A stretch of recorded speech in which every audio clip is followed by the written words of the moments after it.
ये तस्वीरें हम आपको छन्नी के शमशान घाट से दिखा रहे हैं। और तस्वीरें दिखाने का कारण हम आपको बताएं कि राकेश कुमार, जिनकी उम्र 40 साल थी, उनकी मृत्यु हो गई है और ये कैंसर से पीड़ित थे। और 3 महीने ये गवर्नमेंट मेडिकल कॉलेज में रहे। और ये तस्वीरें दर्दनाक हैं।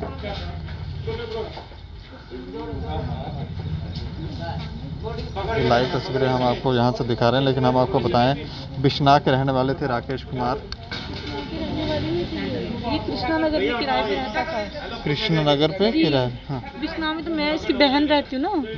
ये कृष्णा नगर में रहने वाला है, ये बिश्नाह में नहीं रहता। ये बेचारा किराए पे रहता था, खुद ही काम करता था, खुद ही खाता था। तो इनके परिवार वाले?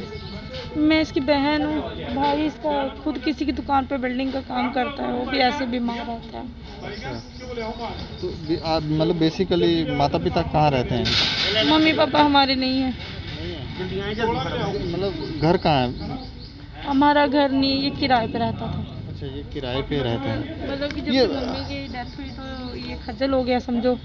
जिधर मन करता था उधर ही रह लेता था, दिन को काम करना, रात को। ये आपने रविंदर रैना जी से भी बात की थी फ़ोन पे? मैंने रविंदर रैना जी ने मुझे कॉल किया था जब ये जेके न्यूज़ पे आपने मेरी मतलब कि वो देखी थी, खबर देखी थी, उसके बाद। अच्छा जी। तो क्या क्या परेशानियां आई? अभी उनकी मृत्यु हो गई है, थोड़ा जानकारी दें कि क्या मुसीबत, किन परेशानियों से आप गुजरे हैं और कैसे, किसकी लूप होल्स, किसकी गलती की वजह से इनकी मृत्यु हुई? सर 1 अप्रैल का दिन था जब ये एडमिट हुआ था। पहले ये था 14 नंबर वार्ड में। वहाँ पे टेस्ट होने के बाद हमें पता चला कि इसको कैंसर है। वहाँ पे इसको एक हार्ट अटैक भी आया, जिसकी वजह से इसकी जो एक आंख है वो काम करना बंद हो गई। फिर उसके बाद जब इसका बोन मैरो टेस्ट हुआ तो उसके बाद उन्होंने ये किया कि इसको शिफ्ट कर दिया कैंसर वार्ड में। कैंसर वार्ड में भी चलो जो भी है, थोड़ा सा पहले तो डॉक्टर हमें कहता रहा आपका आयुष्मान कार्ड नहीं है तो ये इलाज बहुत महंगा है, जो थोड़ा बहुत होगा। फिर मैंने कहीं से सिफारिश डाल के तो मैंने मतलब कि दवाइयाँ इनका कोई फ्रेंड था उससे करवाई।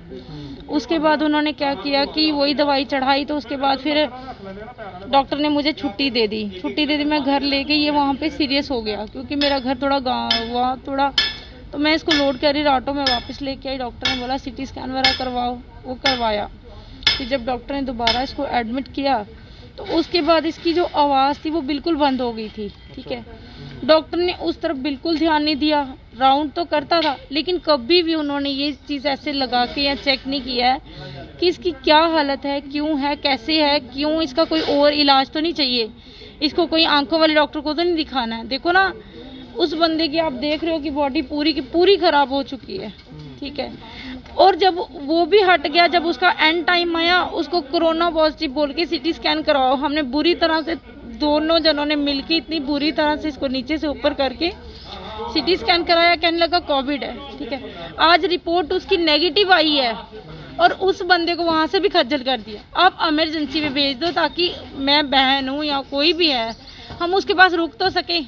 कोविड वार्ड में सर मेरी भी छोटी छोटी बच्ची हैं। पॉजिटिव थे जो वैसे ही पॉजिटिव? ऐसे ही सिटी स्कैन में देखा, कहने लगे पॉजिटिव है, इनको रेफर करो कोविड में।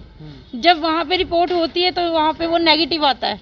ठीक है, तो किसी भी तरह से उसका कोई भी प्रॉपरली इलाज नहीं किया क्योंकि वो गरीब था।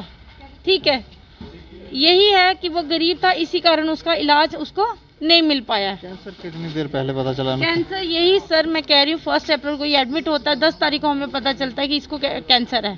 तो 10 तारीख को हम इसको मतलब कि कैंसर वो उसमें शिफ्ट कर देते हैं ऑन्कोलॉजी वार्ड में। तो वहीं पे ऐसे ही करते करते करते शायद वो 2 साल और जी जाता, लेकिन डॉक्टर की एक लापरवाही से आज वो शायद 2 साल के बाद वगैरह 2 महीने में। किसको दोषी मानते हैं? डॉक्टरों को? डॉक्टरों को इसलिए मानती हूँ दोषी कि मैं मानती हूँ उसको बीमारी थी, लेकिन उसका अगर कोई और भी चल रही थी, दोनों तरफ से करो। चलो, क्योंकि रिंकू भैया ने बड़ा साथ दिया, शीतल रिंकू जी ने बड़ा साथ दिया है। ठीक है, जैसे मेरे पास अभी साथ था, बहुत सारे मतलब कि भैया का भी साथ था और भी थे, तो मेरे पास सब कुछ था ना। अगर चाहता तो बेहतर इलाज करवा सकता था ना।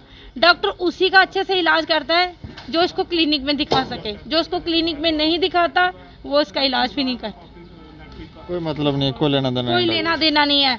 मैं तो यही कहती हूँ कि अगर कोई उसको दिखा रहा है तो प्रॉपरली अपना बाहर भी थोड़ा बहुत देखता रहे, पूछे, सलाह ले, हमारी तरह बेवकूफ़ ना बने, क्योंकि हमें नहीं पता था कि कैंसर का इलाज कैसे होता है, क्योंकि हम तो आ जाके वही गृहस्थी संभालते ना। डॉक्टर तो ये ना, इनको पता होना चाहिए कि कौन सा क्या इलाज करना है, कैसे करना है। तो रविंदर रैना जी ने क्या हेल्प की थी आपको? रविंदर रैना जी ने मेरे को कैश हेल्प की थी 30,000। देखिए सर, 30,000 से बीमारी लाखों की थी, ठीक है, चलो इतना उनका मैं शुक्रिया करती हूँ कि 30,000, लेकिन वहाँ पे देखो कि जब वो वहाँ पे रह रहा था उसको खाने के लिए भी चाहिए था, दवाइयाँ भी, क्योंकि डॉक्टर का सफा कहना था कि आयुष्मान कार्ड नहीं है आपका, ठीक है। तो चलो नर्सें वगैरह बीच में काफ़ी हेल्प कर देती थी, ऐसी कोई बात नहीं है, लेकिन चलो सबका भला हो, ऐसी कोई बात नहीं। अब चल जाने वाला चला गया, अब चाहे मैं कहीं पे भी खड़ी हो जाऊं, किसी को भी बोलूं, भाई तो मेरा वापस आएगा नहीं है।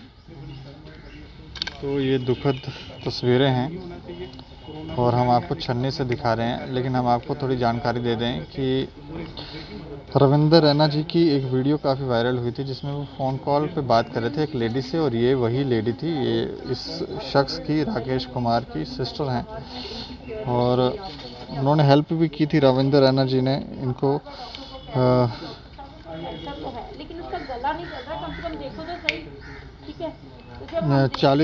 30,000 रुपये हेल्प भी की थी जैसे ये बता रहे हैं, और उसमें सबसे बड़ी बात यह है कि उड़ान वेलफेयर के जो चेयरमैन हैं शीतल जी, इन्होंने भी काफ़ी हेल्प की थी। अच्छा शीतल जी, मैं थोड़ा जान सकता हूँ कि क्या लगता है आपको किन कारणों से इस शख्स? देखिए, हम तो इसकी सेवा कर रहे थे, वार्ड में भी जा रहे थे, लेकिन आज से हफ्ता पहले इसने मुझे खुद बोला कि डॉक्टर केयर नहीं कर रहे हैं, आप भैया बात करो। मैं खुद गया बात करने, तब ये बात कर रहा था कि मुझे चेस्ट में प्रॉब्लम है। डॉक्टर को बोला सर इनको देखो, उसके बाद किसी ने देखा नहीं, 2-3 दिन 4 दिन निकल गए, फिर मैं गया, फिर इसने मुझे बोला, लास्ट में बहुत बुरी हालत थी, उठा नहीं जा रहा था, हम इसको टॉयलेट वाले कमरे में मैं लेके गया उसको वॉशरूम कराने के, उससे बाहर आया, फिर भी इसने मुझे बोला। लेकिन ऐसी चीज़ें देख के बड़ा अफसोस होता है, ये लोगों ने इंसानियत ही मारते जा रहे हैं। पहले भी कोई नहीं आया, तो अब भी कोई नहीं आया, ये चीज़ देख के बड़ी हैरानी की बात है। दूसरा कि हॉस्पिटल के अंदर जो केयर होनी थी वो इसकी नहीं हुई, अगर वो होती आज ये बंदा जिंदा होता। लेकिन इनकी जो गलतियां हैं कि जो मैं अपनी आंखों से देखे, और मैंने खुद बात की है इसके साथ, खुद इसने बोला, बहन के सामने बोला है, सबके सामने इसके बोला है, लेकिन वो केयर नहीं हुई इसकी जो होनी चाहिए थी। लेकिन ऐसा हॉस्पिटल के अंदर नहीं होना चाहिए। उस डॉक्टर ने बहन के साथ भी बदतमीजी की है, ये भी नहीं करनी चाहिए थी, क्योंकि महामारी फैली, गरीब बंदे का जीना कोई नहीं है। इसका मतलब कि गरीब बंदे को हर अफसर लताड़ेगा, गरीब बंदे को कोई सुनेगा नहीं क्या? ये हालात हैं जम्मू में हमारे में कि गरीब बंदे का जीना कोई नहीं है। आपने काफ़ी हेल्प की है, लेकिन आज यहाँ संस्कार में भी आप हैं, इनके परिवार के कोई शख्स नहीं है? नहीं, इनकी बहन आई है, 2 बहनें वो आई, बाकी तो गाँव वाले नहीं आए हैं, बाकी जो फ्रेंड सर्कल वो नहीं आए। कौन सा गाँव है? गाँव बिछना की तरफ है, बिछना की तरफ। लेकिन ये है कि दुख यही होता है देख के कि लोग इंसानियत भूलते जा रहे हैं, रिश्तेदार भूलते जा रहे हैं। शर्म आनी चाहिए, मैं कहता हूँ शर्म आनी चाहिए ऐसे लोगों को। लाख लानता है यार, मैं इधर खड़े होकर क्या बोलूँ। दुख हो रहा है कि आज जिस बंदे के साथ बात की और रात को मैंने इसको पानी भी पिलाया, उसने मुझे बोला कि मैंने पानी पीना है, खाना खाना है, फिर मैंने जूस पिलाया इसको रात को, और सुबह इसकी डेथ हो गई। मैं तो कहता हूँ भगवान इसकी आत्मा को शांति दे।